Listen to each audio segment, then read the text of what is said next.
kasih di atas persembahan yang sungguh memukau sebentar tadi. Sekali lagi kita berikan tepukan yang gemuruh kepada Encik Matthew Sile.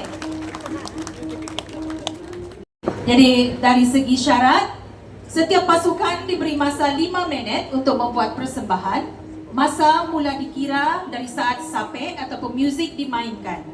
Gong pertama akan dipalu pada minit ketiga dan gong masa penamat akan dipukul 2 kali pada minit ke-5. Walau bagaimanapun, setiap pasukan boleh meneruskan tarian walaupun dah mencecah 5 minit. Okay, mereka akan buat persembahan sehingga selesai walaupun telah mencecah 5 minit.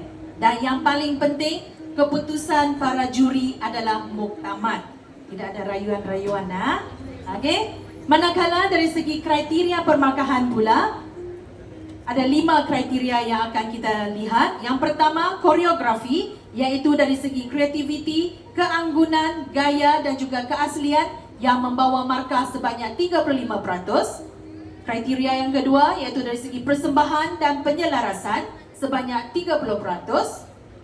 Kostum ataupun pakaian sebanyak 20%. Dan yang keempat, pelaksanaan dari segi masa, penyelarasan dan juga projeksi sebanyak 10%.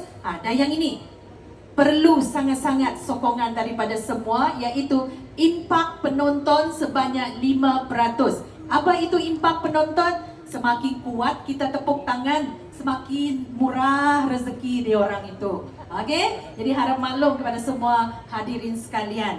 Manakala kalau sudah bertanding mesti ada hadiah kan, seperti yang YB Dato' katakan tadi, adat pertandingan ada menang dan ada juga kalah.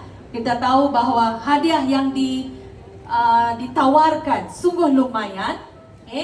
Johan pada malam ini akan membawa pulang tunai sebanyak RM8,000 Malaysia bersama trofi dan juga medal serta sijil penyertaan. Manakala Naik Johan akan membawa pulang tunai sebanyak RM6,000 Malaysia bersama trofi dan juga medal serta sijil penyertaan. Manakala tempat ketiga akan membawa tunai sebanyak RM4,000 Malaysia bersama trofi, medal dan juga sijil. Manakala untuk Sagu Hati, tempat keempat hingga keenam akan membawa pulang tunai sebanyak RM1,750 Malaysia bersama dengan sijil. Dan untuk tempat ketujuh hingga tempat kesembilan akan membawa pulang tunai sebanyak RM1,000 bersama dengan sijil. Jadi maknanya setiap penyertaan akan membawa pulang hadiah. Mereka tidak akan pulang kosong pada malam ini. Jadi kita berikan tepukan yang gemuruh untuk pengelola, kerana setiap peserta yang mengambil bahagian tidak akan pulang dengan tangan kosong. Sekurang-kurangnya cukuplah itu untuk makan di rumah asap sana nanti kan. Jangan lupa saya kalau sudah menang.